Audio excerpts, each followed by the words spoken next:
Yeah. Hey, Sleazy, where go? Come up. 4 years in prison, snitching allegation, and little baby cosign. Alright, let's go. Rappers pop up on social media all the time, but none of them came in and took over the game like Sleazy World Go. He went from prison to working in a factory to making millions in a rap game in record time. And now, he's one of the hottest new artists in the industry. Today, we're breaking down the wild come up and career of Sleazy World Go. Let's get right into it. Sleazy was born in Grand Rapids, Michigan, and spent most of his early life there.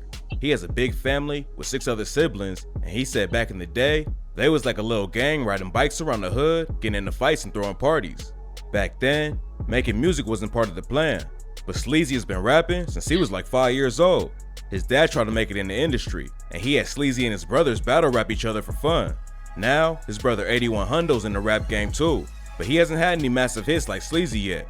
The first time Sleazy recorded a song was at 10 years old with his mom and brother. His pops wasn't around much, so Sleazy and his siblings was mostly raised by their mom. She tried to keep him on the right path, even though they ain't have much. And in the interview, Sleazy said, "We had a microphone and a little laptop, and we recorded a song in the bathroom of the shelter. We really ain't realized the situation we was in." Sleazy says he was a wild kid, but he wasn't always getting into trouble in class. Instead, he caught other kids at recess or outside of school and tried to fight them. There usually wasn't even a reason for him to throw hands, but he just loved to fight. When he was 14, Sleazy's mom decided to move the family to Kansas City, Missouri to be closer to his aunt and grandma. Moving out of the city you've known your whole life is tough, and Sleazy wasn't rocking with the idea at all. So that's when he dropped out of school and ran away from home for a whole year. Damn. How do you run away from home for a whole year?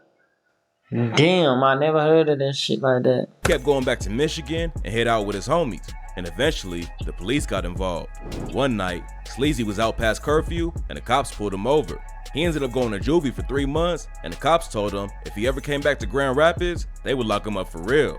At that point, Sleazy had no other option but to adapt to his new surroundings in Kansas. Eventually, he started meeting new homies and learning how to move in a different city, and now he says that he likes KC more than Grand Rapids. But moving to another city ain't keep him out of trouble. And in 2015, Sleazy caught an armed robbery charge. There ain't a lot of details about the case, but Sleazy pleaded guilty and got hit with a 4-year sentence. Getting locked up made him realize he needed to switch up how he moved though, and that's when he decided to start taking music seriously. After he got out of jail in September 2019, Sleazy got a job at a Kohl's warehouse shipping boxes all day. He says working in the factory felt like slavery, and he knew he had to make it out of the streets a different way. At the time, he was dating a girl who he was focusing on more than his career, but when she cheated on him, Sleazy knew it was time to go hard in the booth. That's when he got the name Sleazy. And in March 2020, he dropped his first official track called Sliding. But What the fuck does sleazy mean, man? Damn, I just found out what sleazy mean, bro. Oh, that's crazy. right when he was finally ready to put both feet in the rap game, the whole world shut down during the pandemic. Sleazy couldn't book shows or link up with fans, but he said that everything shutting down when he started dropping music actually turned out to be a good thing. He told Billboard, people were in the house, on their phones, so people were discovering me and having time to actually sit down and listen to me. He started popping off in the city early on and was racking up hundreds of thousands of views. Sleazy dropped 3 mixtapes in just over a year, proving he had a solid work ethic. He was already on his way up and had labels reaching out to him, but then he dropped Sleazy Flow and changed everything. Sleazy knew it was a hit before he even dropped it. He tried to get Icewear Vezo on the track, but it took too long to get his verse, so he just went and shot the music video so he could drop it. Sleazy linked up with a videographer named Dot Shot It Film. At first he was nervous because they never worked together, but Sleazy loved how it turned out. They put together a little snippet and posted it online the same day they shot the video. It went viral instantly and racked up over 30K shares on Facebook. Everybody was ready for him to drop the full video, but then the videographer got locked up before he could finish it. Sleazy waited a month and a half until he finally linked up with Dot Shot's baby mama and got the footage so he could edit the video himself.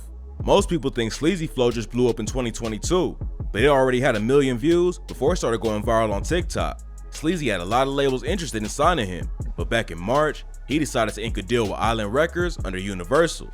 He was actually meeting with Island Records earlier this year when Sleazy Flow started going viral on TikTok.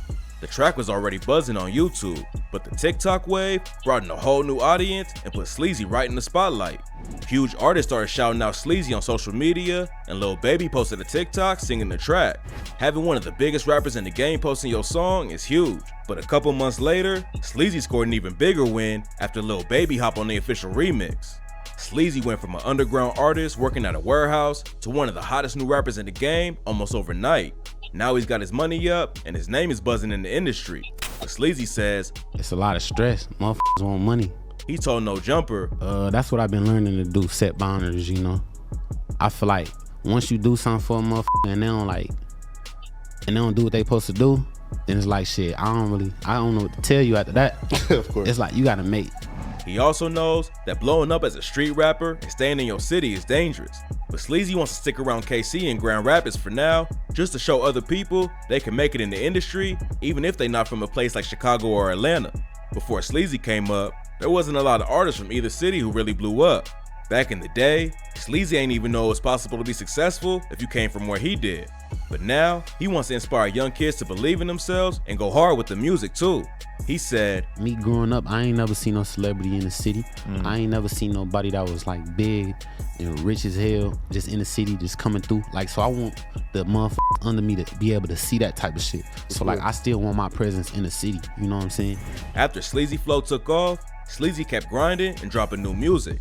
Offset reached out to him on social media, and they linked up for the viral track, Step 1. He's also been getting put on shows and performed at Rollin' Loud in Miami and Yo Gotti's birthday bash in Memphis. Sleazy just dropped his newest project, Where the Shooters Be, with features from Rich the Kid, G Herbo, Fredo Bang, and more. A lot of people was calling him a one-hit wonder after Sleazy Flow popped off, but he's proven that he's got what it takes to hold a career in the industry. Sleazy got a lot of people rocking with him right now, but that don't mean he don't got ops. Back in August, someone posted paperwork from 2016 that allegedly showed Sleazy and his brother 81 Hundo snitching about the armed robbery case he got locked up for. One picture shows a handwritten letter from someone asking a judge for forgiveness, and the other pics are of a transcript where Sleazy and his brother allegedly work with the cops. Sleazy clapped back and wrote, "Fake news, know my body," on his IG story. Then he posted a screenshot where someone was talking about how to make fake court documents. Sleazy captioned it with, "I ain't know was making fake paperwork out here on this shit getting scary." Some people still wasn't convinced that he ain't rat, so Sleazy hopped on the phone with the dude he allegedly snitched on and posted the conversation online. His co-defendant said it was all cap and that Sleazy ain't rat on him. Silence ain't tell on nobody, feel? You know what I'm saying, bro? You know what time it is, bro. You just clout chasing second like always. And dudes like Billionaire Black hop online and defended Sleazy too. Nobody knows what really went down except the people who was there, but Sleazy obviously ain't too pressed about it. He just dropped a project with the biggest features of his career, and it's probably just a matter of time before he pops off with something even bigger than Sleazy Flow. At this point, who knows where his career can go? As long as he stays in the booth and off the streets, Sleazy World Go is really ready to take over the game. Stand by for insert. Yeah, I ain't gonna lie. You just gotta keep going. Dropping these songs. Hey, like, comment, subscribe. Wrote to 4 million on my phone.